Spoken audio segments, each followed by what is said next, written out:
পাইছিলোঁ, ই মোক বেকআপ দিলে। তাৰপিছত ই বেকআপ দিয়াৰ পিছত কি কৰিছে, বেলেগ ল'ৰাৰ লগত কথা পাতিছে, যাতে মোৰ মোবাইলটো আৰু চিমটো দিবা। আৰু এজনী ছোৱালী ফটোটো মই দিব ওলাইছোঁ। ফটো যদি এইটো যাতে ল'ৰাৰ লগত ভাল পায়, সি কিবা কৰিব লাগে, যদি মই এইটো ছোৱালী ধোকা দিছে, বেকআপ কৰিছে, যাতে বেলেগ ল'ৰাৰ লগত কথা পাতিব নালাগে। এজনী ছোৱালী বেয়া আছে আৰু মোৰ নম্বৰটো মই দিম।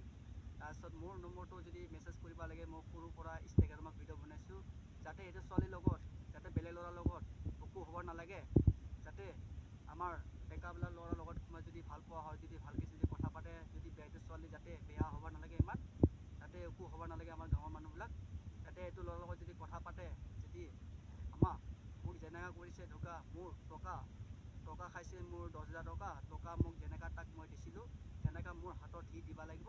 আৰু মোৰ নম্বৰ দিম আৰু ছোৱালীটোৰ ফটোটো দিম।